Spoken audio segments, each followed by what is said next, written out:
video we'll look at the Black presence in the early modern era, or roughly the Tudor times. Now, personally, this is my favourite one to research. I ended up in several rabbit holes of different levels of research, um, because we can actually find out a fair bit about individuals. Not all of them, obviously, but it's been really, really interesting just seeing how people live their lives. Now, before we go into detail on some of the individual lives we know about, I'd just like to draw to your attention some statistics. Now, in short, it's basically impossible to know about the number and the proportion of Black people living in England.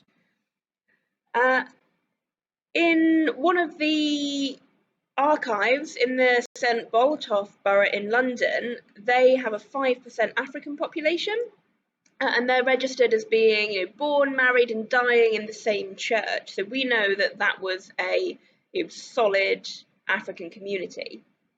And there's one historian who we'll look at the end, and she's done some research about Black lives in the Tudor era.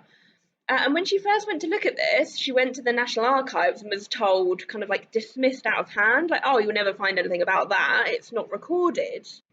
And yes, they don't record race the same way we do, but through her research, which is the main way we know about the Black presence in Tudor England, she's uncovered 360 named Africans in all of the archives. But it's also important to know that slavery in England at this time, there's no legislation about it. So it's not legal, but it's not illegal. It's just something that happens in other countries at this point, which we know is a very dangerous phrase. And because of this, the Black experience differs quite widely. But what is clear is that they play a day-to-day role in medieval life. They work normal jobs, and they're not seen as outcasts. So it's quite different to the standard interpretation we seem to have that this historian has worked on overturning. So we'll start with the most famous one. This is John Blank, and he is a musician to Henry VII and Henry VIII. But the word blank means white, so his name is kind of a Tudor pun, as it were. And this drawing to the left commemorates the big tournament that Henry VIII had at Edward's birth, so his long waited for son. But John Blank would have played at Henry VII's funeral as well as Henry VIII's coronation. So he's probably one of the most famous, well-paid Black people in Tudor England. You've also got to the right his pay slip for November 1507, which is about £430 today, 20 shillings back then. But my perhaps favourite ever bit about John Blank is this slip of paper here. So what this is John's petition to Henry for a promotion to head trumpeter. He basically says, look, I'm not being paid enough. You want me to continue playing the trumpet for you. You've got to up my pay. And he's successful. So John Blank becomes the lead trumpeter for Henry VIII. And that doubles his wage to 16 shillings a day rather than 8, which is an extremely good wage at the time, about the equivalent to a very, very skilled tradesman.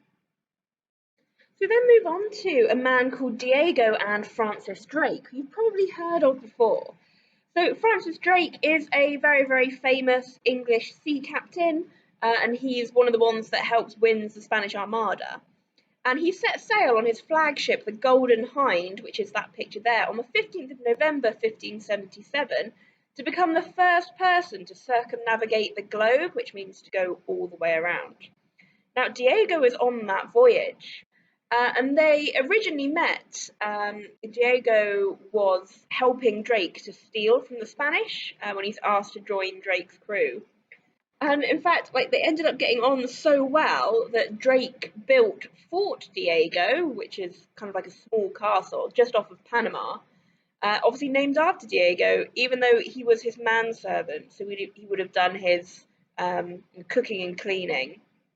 But Diego died after he got an arrow wound that became infected, but it took him a full year to succumb to the infection. So, pretty grim end for Diego.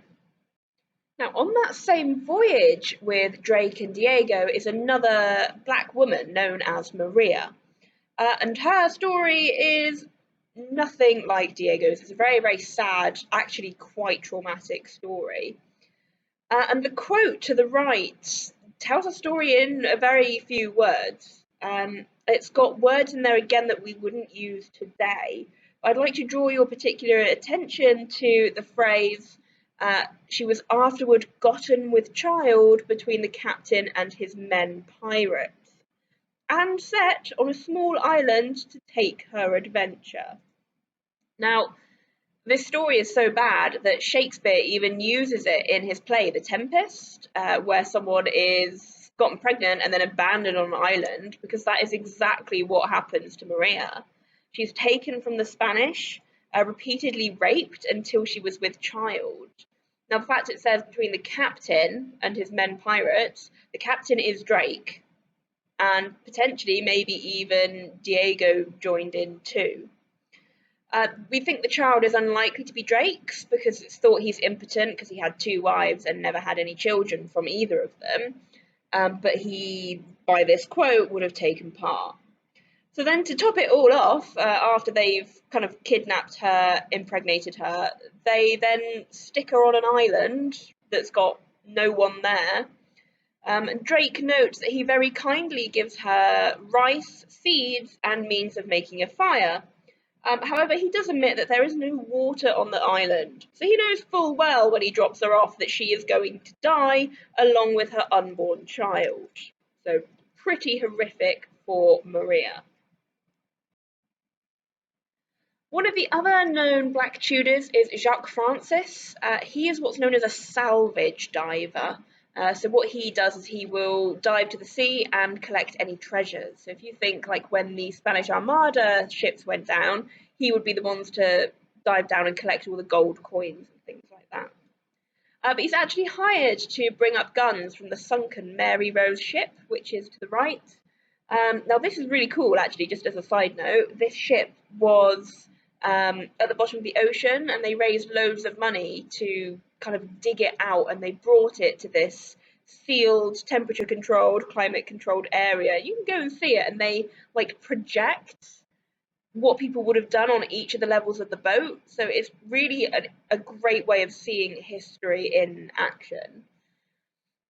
But with Jacques, his employer is accused of stealing some of these guns, and therefore he becomes the first known black man on record to testify in court about his employer and whether or not they stole anything. So if you want to take it further, I would really recommend this book. I've ordered a copy for myself. It's by the historian I was talking about earlier, Miranda Kaufman, and she talks about all the Black Tudors. But what's perhaps more interesting to me personally is her historiography, her like how she researched everything, because it's quite a difficult thing for her to do. But anyway, it's £8.99 on Amazon, and I would really recommend. Bye.